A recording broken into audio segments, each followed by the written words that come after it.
We've talked about absolute value functions before. F of x equals the absolute value of x is a V-shaped curve like what we have here on the right. There's a vertex at the point 0, 0 at the origin. All the other absolute value graphs can be achieved from this graph by translations, reflections, and scaling.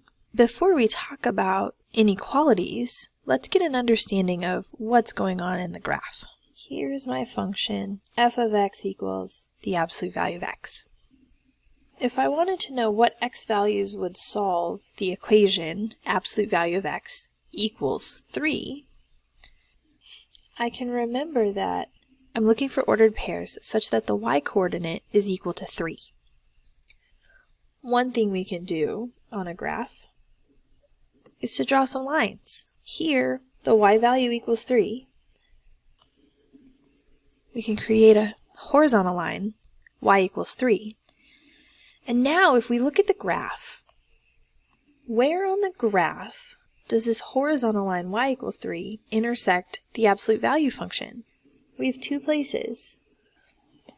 And if we look at the ordered pairs, this ordered pair is negative 3, 3, and this ordered pair is 3, 3. So the x values that make that equation true are 3 and negative 3. And it works out on the graph too. That is why when we take away the absolute value, we end up with two equations, one that's positive and one that's negative in the results. And we did a lot of examples for equations in the previous lesson.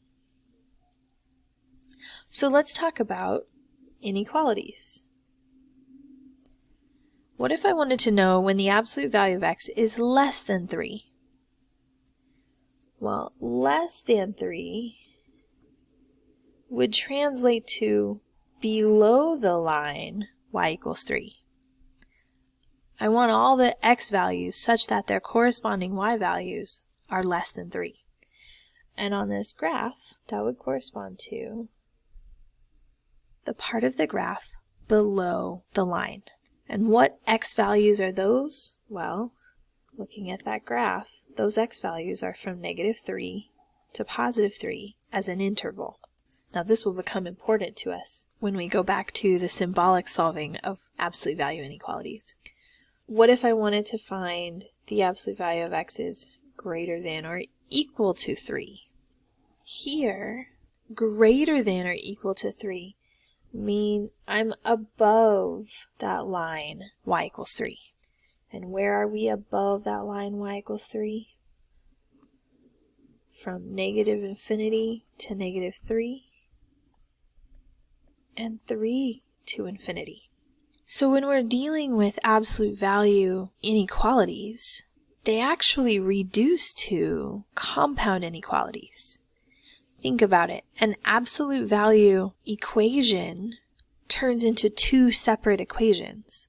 So it seems to make sense that an absolute value inequality would turn into two inequalities. But we have to be really careful about what those two inequalities are. We've learned two different compound inequalities. The conjunction and inequality and the disjunction or inequality. So which absolute value inequality goes with which? Looking at our graph, we can see that the green part actually has two pieces.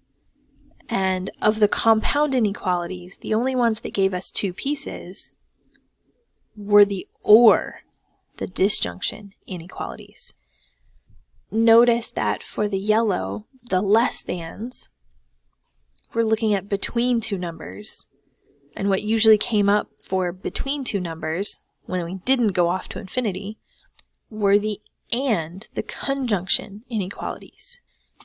If we have an absolute value set up so that the absolute value is on the left and the number is on the right, like we have in these two examples, a less than inequality can be written as an and compound inequality, and a greater than, which I'm going to call a greater can be written as an OR inequality. This is meant to be a helpful mnemonic so that you can remember which absolute value inequality corresponds to which compound inequality in the solving. We can illustrate this again with another picture. Below I have several different scenarios. Here's the function f of x equals absolute value x minus 2 minus 3. And I do want to point out two things. The minus 2 on the inside is a shift right 2, and the minus 3 on the outside is a shift down 3. So we're doing a translation to take that absolute value of x function that I just drew in blue, and we move it right 2 and down 3, the vertex, and you can see that that's the vertex of my new absolute value graph. The first question, where is f of x equal to 0? The 0 is referring to the x-axis. For y equals 0, y equals 0 happens on the x-axis. And f of x equals 0 when x is negative 1 or x is 5. If we're looking for f of x greater than 0, illustrating something similar to what we saw before, greater than 0 means we're above the x-axis. We're looking at the x values, negative infinity to negative 1, and 5 to infinity.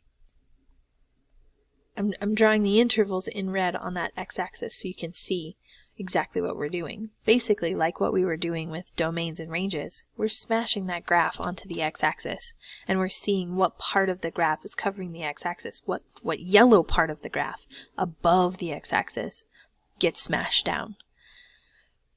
Just another way to think about it. And then our last graph, where's the function less than 0?